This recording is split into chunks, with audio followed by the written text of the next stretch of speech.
We are vastly superior to humans. You know it to be true, so do not resist us. Coming to you live by a tape-delayed basis by means of digital distribution. This is Extreme Hardcore Nerds. Here are your hosts. Look over there. Riding into town to save the day once again. It's time to round up your pulls and ride to the comic store. Here is your Extreme Hardcore Nerds Weekly Comics Report. And we are back, and of course it's that time where we consult our resident comic nerd himself, Gunnar Sipper, and brings us all the latest and greatest in comic news for this week. Gunnar, sir, what do we have on tap for today? I just want to start off with the great DC news for this week about Amanda Waller from Suicide Squad. I'm going to take as many hits at this relaunch as I can because nobody is liking it so far. Was that hits? Yeah, hits. Like strikes, wanna praise low yourself blows, some more there, buddy? kicking it while it's down, Superman comments. Hush! Finish him.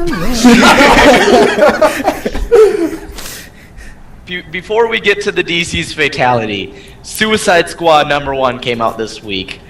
With the comments on that on its own being so delightfully good, the big news from that, Amanda Waller, the most threatening person from that whole series, She's like my a mom. very powerful, In powerless, large black woman, is now a younger, attractive, skinny black woman. And that's what scares me. That she found the liposuction clinic? No, that my mom secretly was once skinny and attractive. Oh. I Yeah, love see? the Comic Alliance response to it. They their solution, they're like, you want to know what we feel? They just posted GIFs of all their comments. The Andy's was Thor flipping over a table. Laura's was Bert just like giving a death glare. And Caleb was a pug that says, guys, seriously? Nice. Wow. It was awesome. I was like, yes, that pretty much sums up everyone's feelings about replacing a character like this. But, okay, in all honesty, though, with the DC reboot, with the fact that they said everybody's going back to a younger version of themselves, that, you know, they want to start fresh, make it more contemporary, things like that, does it shock you that they made this move? Yes. Really? Yeah. Okay. Oh, yeah. Well, they I think you're taking a character who, she was, with the being a little heavier, being a minority, and being a woman, and having so much power over these super powerful humans and superhumans. She was I mean, Batman's ego. that was pretty big. Yeah, that's It that's defined the way her feel. as a character. I'm with Gunnar on that all the way. She was this threatening character. She's Lex Luthor's. She's like the Lex Luthor incarnate in She's female the form. female Lex Luthor, yeah. Yeah. And she has no power, and she never gets the power in that sense. She never tries to become the equal to Batman or Superman. She doesn't try to give herself meta powers. She stays human, and she still controls all these people with an iron fist. It's that creepiness that made I her remember my first experience with her was in the Suicide Squad and Secret Six crossover in Blackest Night, and just reading it and be like, God, I hate this bitch so much. I want her to die so many ways, and they just cannot do it. There is no way they can kill her, and I'm like, that is awesome. Like, She's a no human matter you can't how much kill. I hate you, they cannot kill you. I just don't see it. She was like my mom incarnate in comic book form. It's the only reason I fear her slightly. Like, I could push her so far that one day she just comes home in a purple suit and her head tied back, and there's a guy in an S uniform behind him in a chain, and she's just dragging him in the house. And she's like, damn it, I finally did it. Oops. Well, think of You it this see way, the Andy. blood that How do you spawns feel me. about Superman wearing a t-shirt and pants? I think it's wonderful. I don't like the Hardy Boys. I think it's wonderful because it just would piss off Andy. It's only in Action Comics, and it's only for the relaunch. As soon as I only gotta wait a year. After that, we're up to full-fledged Superman suit and all. And Superman #1, which I have pre-ordered, which should be coming here within the next week or two, is full-fledged Superman in full suit, ready to rock and roll like only he can. So, Okay. But still, you're taking an iconic character and changing what people know about him. I know, and it's He's no super different than when ABC had Lois and Clark on. I mean, don't get me wrong, I was a fan of the show, but it was nowhere near like the Superman that was in the comics or the Superman that I knew. But it was still decent, so it's... And his only role. That's how decent it was. It got him banned from everything else. Hey, Dean Kane's a good actor. Shut the hell up. Somebody's a cameo. Oh, but it's... I'm trying to give it a chance. Don't get me wrong. Just like with Justice League, just like with all the reboots, it's issue 1. You gotta have point A before you get to point B, C, or wherever the hell you're going. So from that aspect, it's like I'm trying not to be so judgmental of the first issue, and I understand what they're trying to do with it. But at the same time, it's like if you were going to go that route, make it universal through the story arc, not just Action Comics. He's 5-10 years younger than what he's going to be when if you pick up Superman issue 1. That's the only problem that I have with it so far. So essentially, you're getting 2 different Supermen. That's not okay. Yes. You remember that when we were on that site, that shirt that we saw? That to your comment. Fuck continuity. That's exactly why. And I'm just saying this. Major spoilers? No, I'm just saying this because you're bringing this up. How you're saying that? How you want that? It should be universal and all that. I know. The last Comic Vine podcast I talked to was basically an entire conversation about continuity, about not having one character be the same in one set story in another story. You're not supposed to think like that. And I'm like, you can't untrain us from that. That's how we've learned and grown up from that. Our minds have pretty much been molded that way. You can't just go, screw it now. I know. It just doesn't work. I like I said, I'm still trying to keep an open mind. I still have my 4 that I'm waiting to launch and to get. So, and you couldn't find a copy of Batgirl anywhere this weekend. I will continue my quest.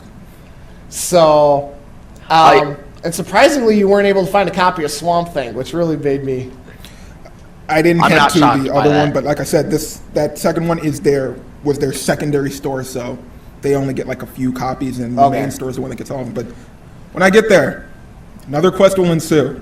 Yep. So that's where it's like I want, and I'm definitely picking up the new 52, the hardcover. Oh yeah, that's the only reason I've been able to let go some of them. It's like, there's a couple of them that I want to read so I can say, okay, do I want to get on board now or do I want to wait for trade? So, with that having been said, I do have one bit of news for this week. Justice League, #1. That thing we reviewed, a couple weeks ago when we were having that big party here and... All that crap. Yeah, the thing we didn't like very much together as a group. Yeah, when we were just having fun and enjoying our 50th celebration. Yeah. Playing Suck games. Playing Mortal Kombat. And watching me get ass whipped. There's a visual I didn't need. Just imagine my mom, Superman. It'll go away and then you'll be frightened again. So, Justice League, #1 is so far the top-selling comic of 2011. That can only be because of the first numbers. Yep. They're the first one to have numbers so far. So, definitely a big accomplishment for DC, especially with how many pre-orders that they had, how many stores that they had saying that they were getting behind this, and the comic book stores just in general embracing, saying, we're going to be behind you on this no matter what. So, congrats to DC on that. Yes. Golf clap? Yep. Go for it. So, That's his golf clap. Oh, so anyway, I liked it. Justice League #1 was good. There were the things about it. I was okay with it. I wasn't. I liked it, but it wasn't like, that holy crap that made me go, okay, if this is your first issue coming out of the gates. Next issue is going to be even better. Exactly. I'm ready for it. like the Batman statement to Green Lantern They statement had to my quotes in Batman. there I loved. So I was. What are you? A bat? What's your special? What's your special power? I don't have any. one. What, you're just a guy in a bat suit? Says it all. Exactly.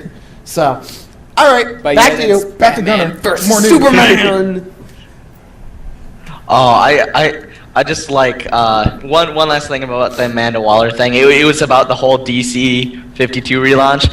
Someone was like, we just need to blow up this universe now before it gets any worse. Wow, someone's just.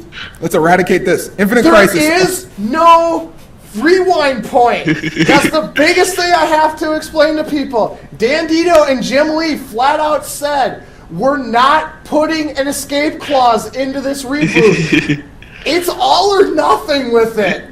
So whether you like it or not, whether you're one of those raging fanboys that said as soon as you heard relaunch and said, fuck this, I'm canceling my subscription, or if you're one of the guys like me that's trying to give it a shot, trying to embrace the new ideas and the new direction, or if you're one of those people that's experiencing DC for the first time, you have to go into it understanding this is the way it's going to be. No ifs, ands, or buts. No return clause. No, I want my money back for this because you guys didn't deliver like you said you were going to. No DEFCON 3 here. It's all or nothing. The chips are in the middle of the table and the river's about to flop. When are you guys going to the comic book store next? We have totally different days right Yeah. now. Yeah, I like though, Andy, that you brought up DEFCON 3 because I think that's what the comment was this needs to be DEFCON 3. Infinite But, Crisis Point 2. Yeah. God. Moving on Fixes from all. 52 though, because we have our respected opinions about it. Some good, some bad. Some completely in the inane area. Yeah. Want to take that person one more time? There we go. Showing more diversity in the comic world for those who are a fan of the Archie comics, or Archie characters themselves. The gay character in the series, Kevin Keller, is to be wed in January. Thoughts? So wear a suit, wear a tie. So who's the bitch in the relationship? I don't know. He would ask that question. Well, he wants to get his role right when his comes around. Hey, you're an ass. Ding. Cha-ching! Gotta call it. I mean, Our open-mindedness slowly closing. we had this discussion when we were talking about our new Ultimate Spider-Man and the fact that somebody thought he looked like a homosexual. You've got so many characters, or I shouldn't say so many characters, but you have characters now in comic books, some really mainstream like Batwoman, that is openly gay and lesbian, and it's like, it's part of society now. Yeah. I mean, it's, my opinion has always been, if that's what floats your boat, by all means, I'm not going to tell you can't do it, until you physically start trying to force it upon me. Yep. Secret Six was led by a lesbian too, wasn't it? Yeah. They were led by Bane. Well, besides Bane, Scandal Savage had one issue until she proved she couldn't lead the team because she was too emotional about a girlfriend guy. Yeah. And then Bane took over and everything was set right. Yeah, and but- Catman went nuts. Yeah. Bane had a creepy father-daughter incesting kind of. Yeah. So it doesn't really elevate any better if you look at it that way. I mean, hell. So can we truly say that? Oh God, now I'm drawing a blank on his name. the puppet dude. Yeah, I know who you're talking about, but I can't. Oh, he's my favorite character from that series. I cannot think of his name too right now. So Is he creepy. the sanest of them all? Yeah, that's the sad thing. Is usually the most one who's outwardly insane is probably the most sane one within the entire group. Ragdoll. Thank you. Yes, thank you. By far my favorite character in that team. That sister story complex thing was just weird. Yeah. I had no idea what the hell was going on. Yeah. So. Anyways. I'm just saying. I mean, congratulations. I mean, Yeah. I'm sure it'll be a good issue. I'm not a huge Archie comic fan because I actually like violence and I actually like things that are a little bit darker in my stories, not just rainbows and gumdrops. You and Frank Miller are pretty much right alongside each other. So, but I mean, I wish you the best of luck in your future endeavors. Yeah. Tell me what the pretty kids much. are. That's all That I wanna about know. sums it up. You know. Moving on, we have some Comic-Con news. That's right, the convention that just won't go away. Seriously. Oh, before I get to this, speaking of Comic-Con, I was in the grocery store the other day and saw there was a magazine just posting its Comic-Con coverage. Only 2 months after it happens. Only 2 months. Exactly. Wow. I know. Someone late to the ball. Just a little bit. Game's over, and they're still rooting in the stands. Woo! When's this thing gonna start? Next year. Early seats. Turn a good thing. Anyway. to a And bad they're thing. sitting in like the far corner. I got a story about that, but no, we're gonna finish comic news up first. Comic then news we'll go into first. it. Yep. For everyone that did attend Comic-Con, you lucky son of a bitches, you may have noticed there was a giant, creepy Bern Ermey walking around. What's even more shocking about that is that one of them under the mask was Justin Timberlake. It's not surprising. It's not surprising, but at the same time, I think he could walk around that convention by himself, and not too many people would notice. They'd probably He said he "It's a couldn't. Justin Timberlake He's- impersonator.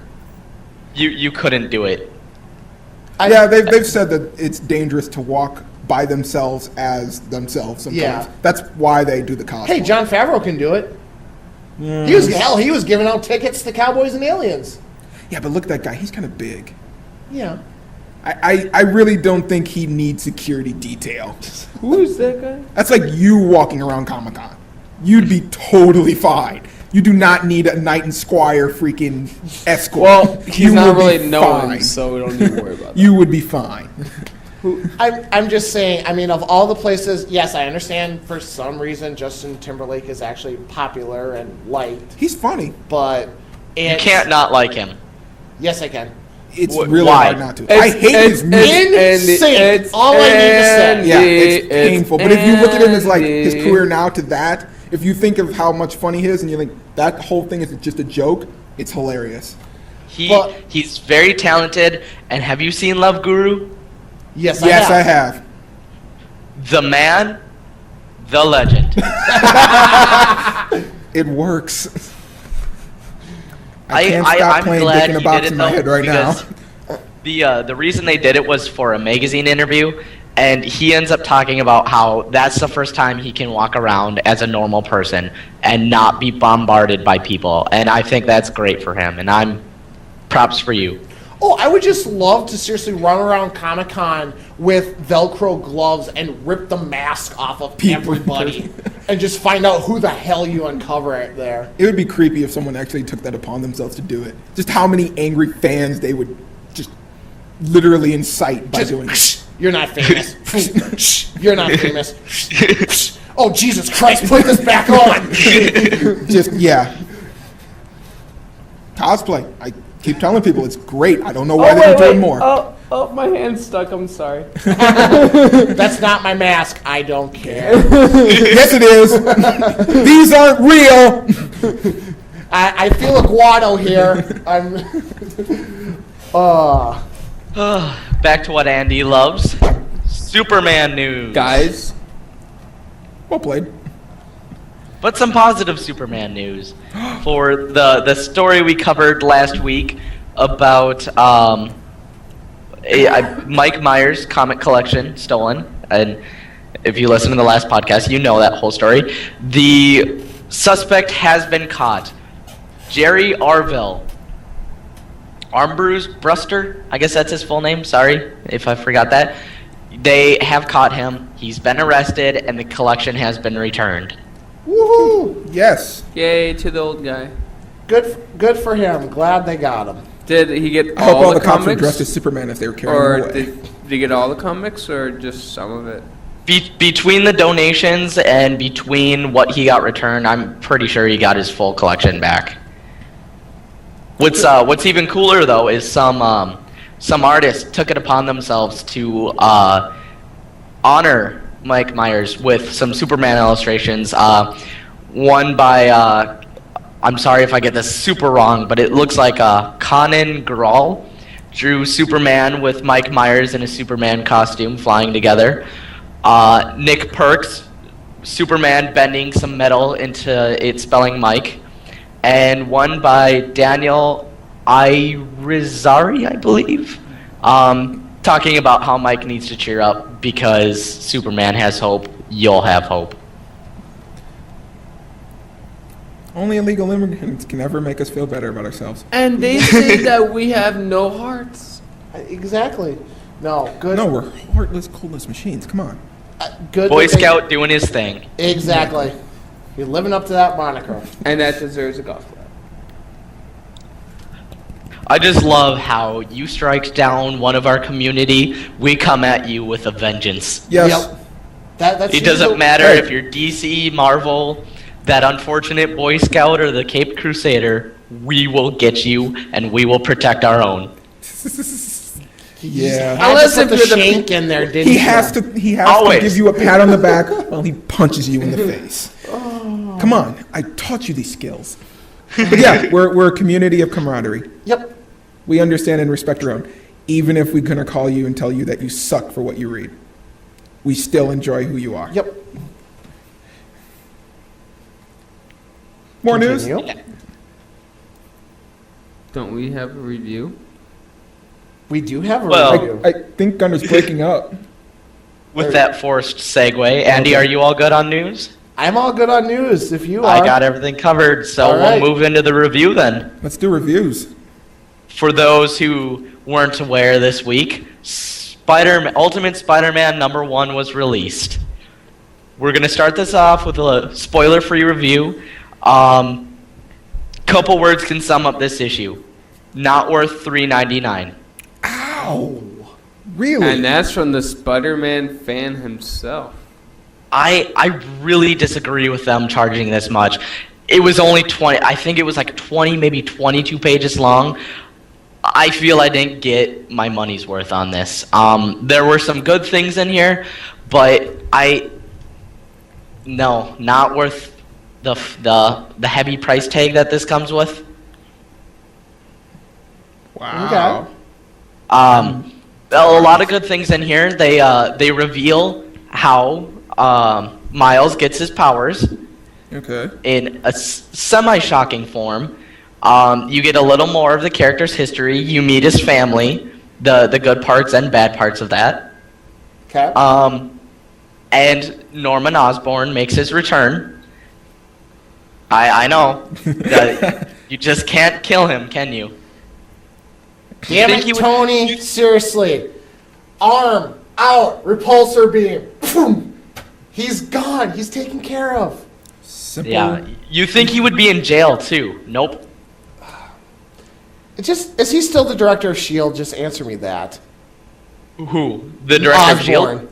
Osborn. No. Okay. S.H.I.E.L.D., in this issue, they tell you he is under, I don't want to say surveillance, but under the custody of S.H.I.E.L.D. They're at least keeping an eye on him. Okay. I haven't been able to get Fallout, so if I'm missing something there, that is entirely not my fault. That is the comic book store's fault for not holding a single issue of it for me. So, Wow, you are really going to hold them to that. oh, I was pissed. I mean, okay, if you He's say... gonna email I a copy want- of this podcast. Yeah, I'm sure he is. if you say on your whole list, I want everything Ultimate Spider-Man, and you don't give them the wake of his death, the whole miniseries based on him, but you can give me 17 random issues featuring FF, I'd say that's a pretty big screw up. So I am going to have to wait to go to trade on that one. Okay. But now to get to a few of the spoilers of this issue. So if you don't want to know what happens on the issue, you're going to pick it up and you want to wait, now is a good time to mute it. Spoiler alert! Spoiler alert! Spoiler alert!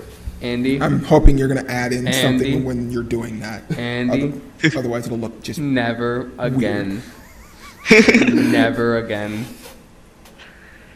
So okay, Nero. Spoiler alert! Spoiler alert! Everything for that those you were angry wondering about, how Miles just gets his negated all that. powers, yes, he has powers.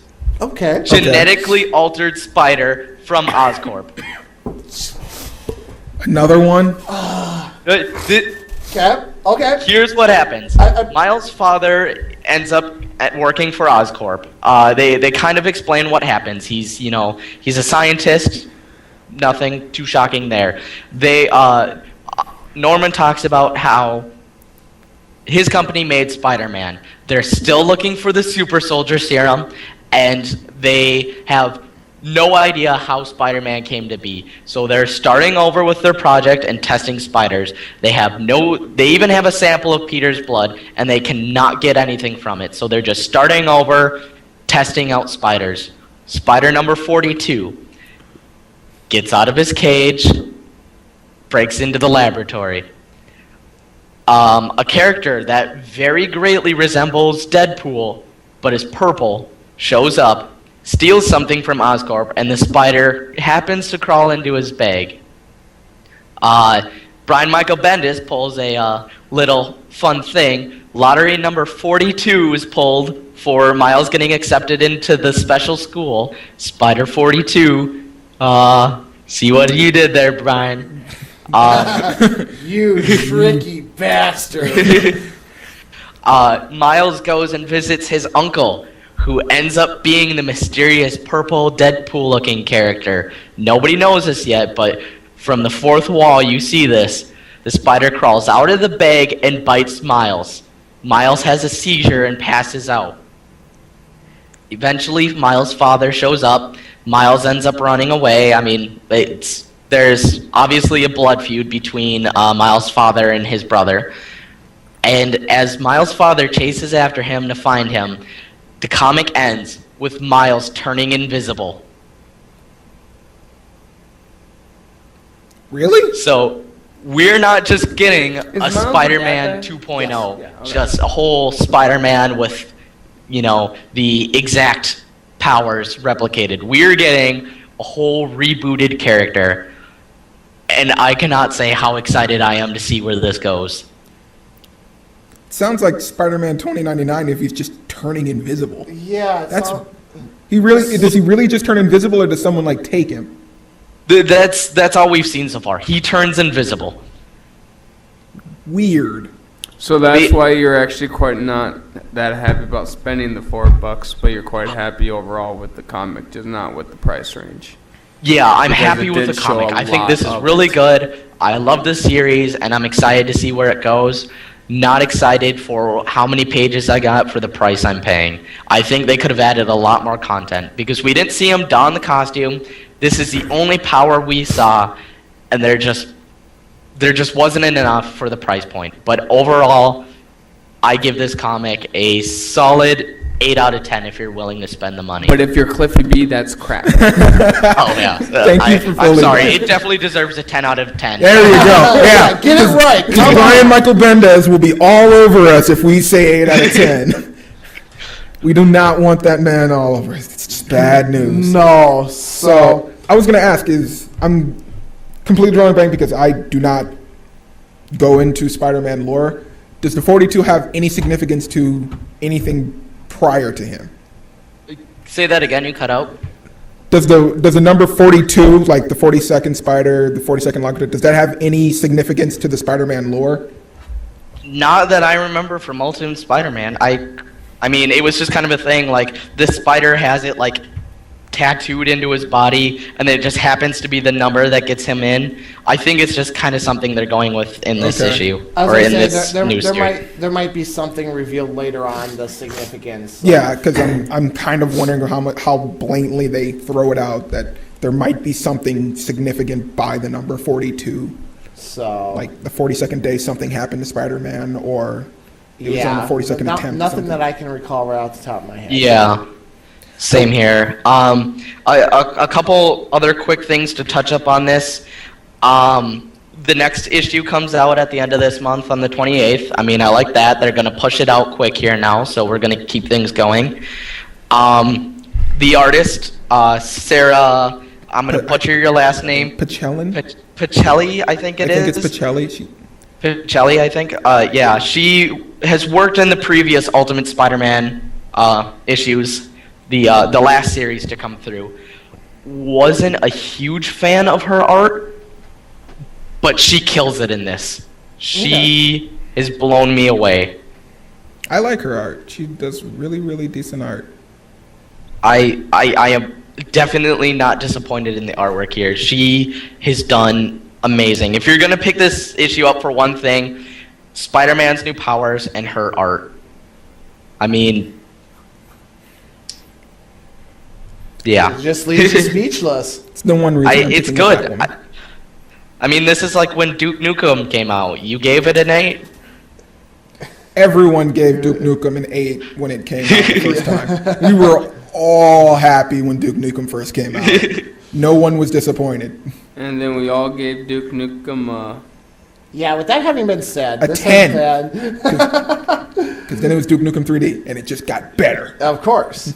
Well, thank you very much, Gunnar, for enlightening us on the new Spider-Man. Definitely appreciate it. And, of course, as always, bringing us the comic news each and every week. Yep. But with all that having been said, I hope you've been sufficiently enlightened this week. And that brings this edition of the Extreme Hardcore Nerds podcast to a close. I am, of course, your all-knowing, exalted one himself, the King of Kings, Andy Kruger, along with your surgical expertise and your all-knowing advisor to Gandio Games, Dark Reaper Stephen Creighton, beside me. Gunner. I'm always last. I guess you're going to be our second now, Gunner. Alrighty. You know, the glory of the goats, the slayer of bunnies, the goodbye to your backseat, and the always fan of Spider-Man, no matter what color he is, Gunner Sipper. And last but certainly not least, the Giggle Monster, Garrett 4. Butthorn. See you later, folks. Deuce.